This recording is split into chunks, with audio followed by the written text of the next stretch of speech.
যে এই বিজয় অর্জনের জন্য আমাদের অনেক মূল্য দিতে হচ্ছে, মানুষের জীবন দিয়ে, রক্ত দিয়ে।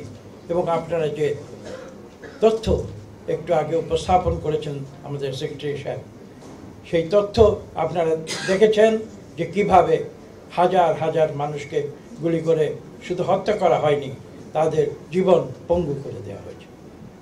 এবং একটি কথা তিনি উল্লেখ করেছেন যে বুক থেকে উপরে, মাথা, চোখ প্রত্যেকটি জায়গায় তারা গুলি করেছে এবং কীরকম নৃশংস হলে তারা এই কাজ করতে পারে। যে এই কথাগুলো আজকে আমাদের মানুষের কাছে একটি বার্তা পৌঁছে দিয়েছে। বার্তাটি কি?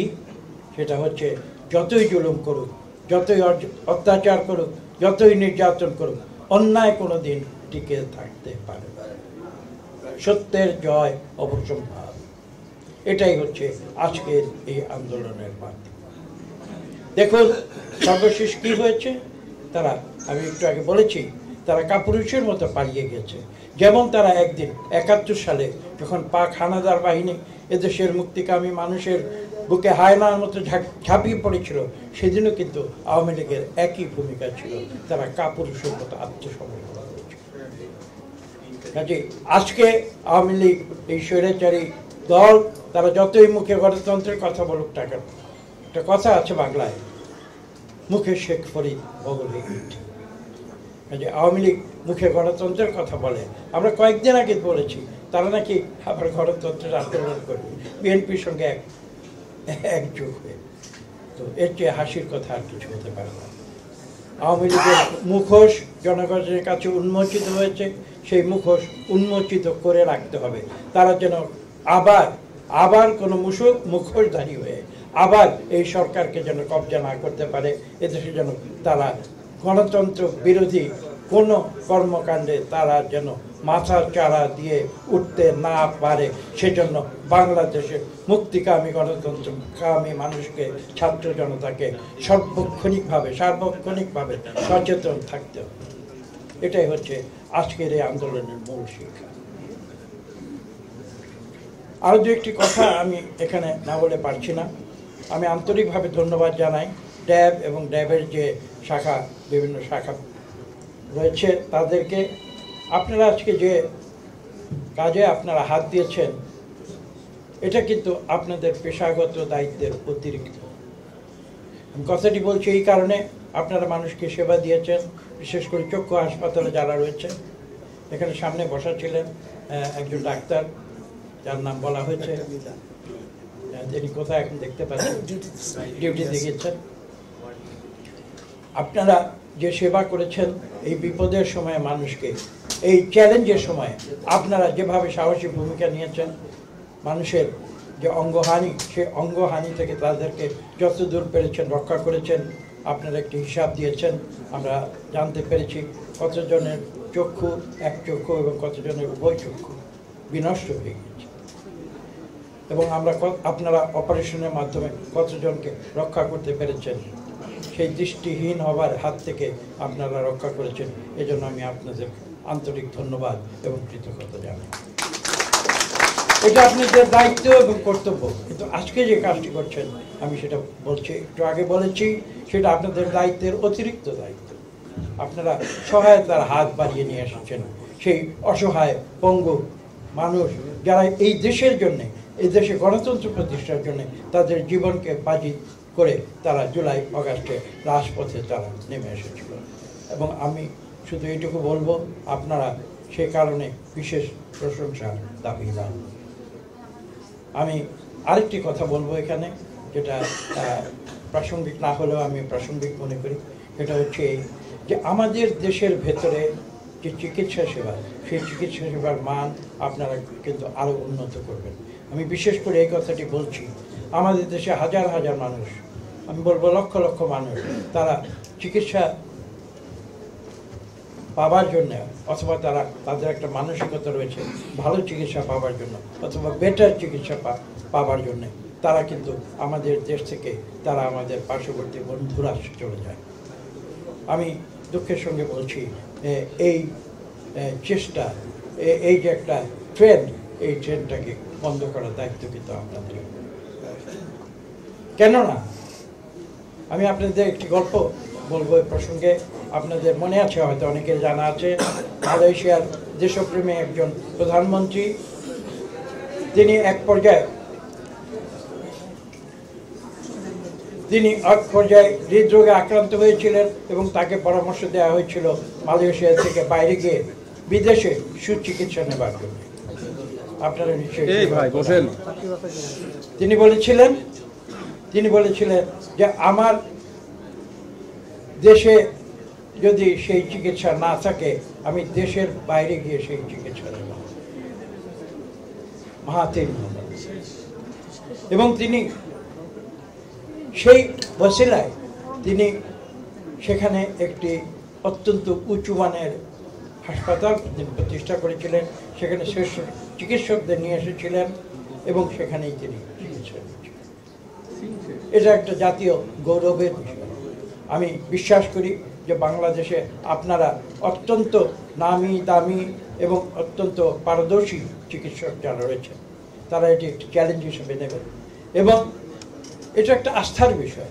আমাদের দেশের মানুষের মনে এই আস্থা আপনাদের জাগিয়ে তুলতে হবে যে আমরা এই দেশকে সেবা করি, শুধু তাই নয়, আমরা এমন পারদর্শিতার সাথে সেবা করি যে তোমাদের সুচিকিৎসার জন্যে দেশ ছেড়ে বাইরে যাবার কোনো প্রয়োজন নেই।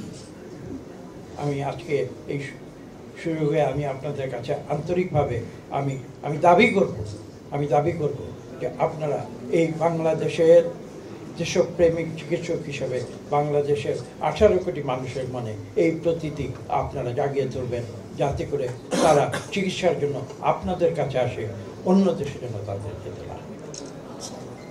আমি কথাটি বলছি এই কারণে যে এই দেশকে আবার নতুন করে গড়ে তুলতে হবে।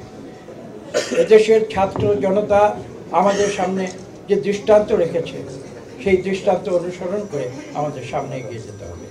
আমরা হয়তো সেই যে সম্পূর্ণ ফলাফল সেটা হয়তো আমরা দেখে যেতে পারবো না, কিছু আজকে নতুন প্রজন্ম যারা রয়েছেন, আজকে যারা তরুণ ডাক্তাররা যারা এখানে রয়েছেন এই কক্ষে, আমি তাদের কাছে বিশেষ করে আবেদন জানাবো যে আপনারা চিকিৎসা সেবাকে একটি চ্যালেঞ্জ হিসাবে আপনারা গ্রহণ করবেন এবং চিকিৎসা শুধু সেবা দেওয়া নয়, দেশের মানুষের মনে এই আস্থা আপনারা সৃষ্টি করবেন যে এই দেশের ডাক্তারেরা তাদেরকে সর্বশ্রেষ্ঠ চিকিৎসা দিতে পারে।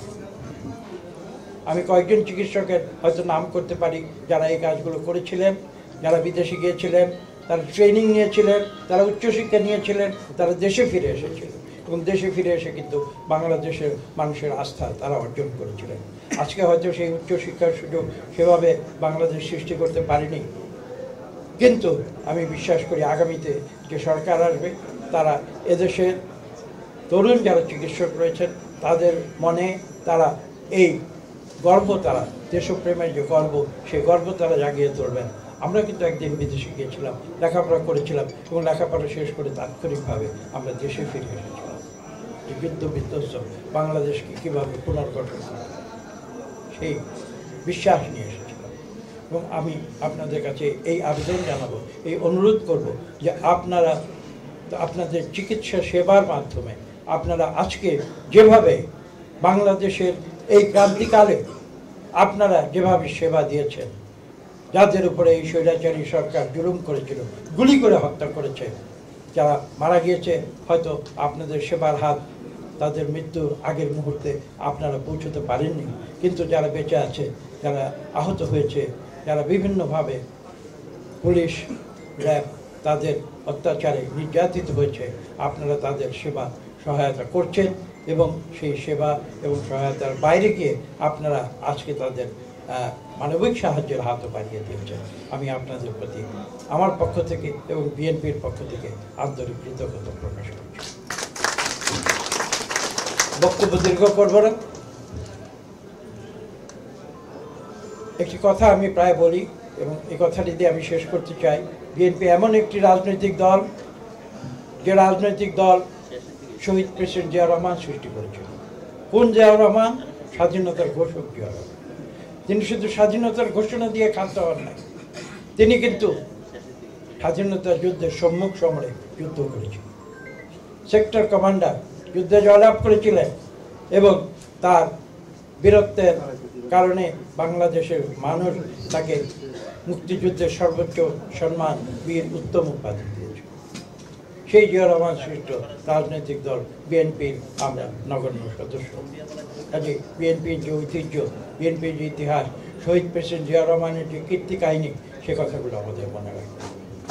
তিনি কিন্তু এদেশে ঠিক 5ই আগস্টের ছাত্র জনতার বিপ্লবের ঠিক তুলনামূলকভাবে আরেকটি বিপ্লব যেটি হয়েছিল 7ই নভেম্বর সিপাহী জনতার বিপ্লব, সেই সিপাহী জনতার বিপ্লবের মাধ্যমে এদেশের মানুষ ভালোবেসে শহীদ প্রেসিডেন্ট জিয়া রহমানকে আবার বাংলাদেশ গড়ার দায়িত্ব দিয়েছিল, যে বাংলাদেশকে স্বৈরাচারী আওয়ামী লীগ ঠিক একইভাবে একদলীয় পাকশাল সৃষ্টি করে 72 থেকে 75-এ ধ্বংসের দ্বারপ্রান্তে নিয়ে গেছে এবং সেই ধ্বংসের দ্বারপ্রান্ত থেকে সম্মানজনক স্থানে তুলে নিয়ে এসেছিলেন শহীদ প্রেসিডেন্ট জিয়া রহমান।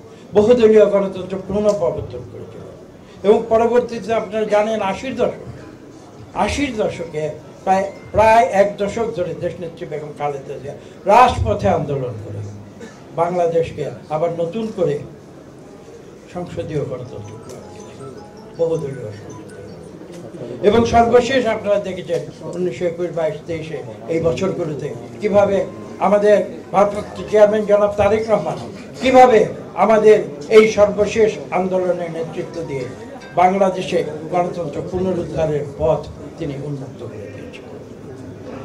কিন্তু আমাদের আন্দোলন কিন্তু শেষ হয়ে যায়। আমি একটি কথা স্পষ্ট করে বলে দিতে চাই, 8ই আগস্ট যেদিন এই সরকার শপথ নিয়েছিল, সেদিন আমরা বঙ্গভবনে ছিলাম। সেদিন অনেক রাষ্ট্রদূত আমাকে এসে জিজ্ঞাসা করেছিল যে বিরাট একটি অর্জন হয়েছে, বাংলাদেশ গণতন্ত্রের পথে এগিয়ে যাচ্ছে। আমি তাদের উত্তরে বলেছিলাম, আমি কিন্তু সেভাবে দেখছি না। বাংলাদেশের এই ক্রান্তিকালে আমি দেখছি আজ 8ই আগস্ট নতুন অন্তর্বর্তীকালীন সরকার যে শপথ নিচ্ছে, সেটা আমাদের আন্দোলনের প্রথম ধাপ মাত্র। আজকে 3 মাস পরে তাকিয়ে দেখো, আমরা কিন্তু যে দ্বিতীয় ধাপ একটি সুষ্ঠু নিরপেক্ষ নির্বাচন গণতন্ত্রের পথে অগ্রযাত্রায়, সেটা কিন্তু আজও সম্পন্ন হয়নি। আমি যদি মনে করিয়ে দিতে চাই, 1951 সালে জাস্টিস শাহাবুদ্দিন মাত্র 90 দিনের মাথায় একটি সুষ্ঠু নিরপেক্ষ নির্বাচন করেছিলেন, বাংলাদেশের নির্বাচনের ইতিহাসে শ্রেষ্ঠ নির্বাচন। সেই নির্বাচন করতে তার 30 দিনের বেশি সময় লাগে।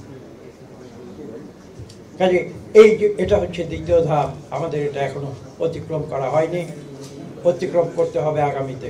এবং আমি এই সঙ্গে সর্বশেষ যে কথাটি যোগ করে বলবো, যে আমাদের এই যে আন্দোলন, বাংলাদেশের মানুষের গণতন্ত্রের যে আন্দোলন, বাংলাদেশের মানুষের যে ভোটের অধিকারের যে আন্দোলন, বাংলাদেশের মানুষের কথা বলার যে অধিকারের আন্দোলন, সেই আন্দোলনের সর্বশেষ ধাপটি হবে যে নির্বাচনের পরে সত্যিকার নির্বাচিত জনপ্রতিনিধিদের হাতে এদেশের পরিচালনার দায়িত্ব ভার তুলে দিতে হবে। এটা হচ্ছে সর্বশেষ তৃতীয় ধাপ। আমরা শুধু প্রথম ধাপ অর্জন করেছি, দ্বিতীয় ধাপ এবং তৃতীয় ধাপ কিন্তু এখনো আমাদের সামনে রয়েছে। আমাদের সেই সংগ্রাম কিন্তু শেষ হয়ে যায়।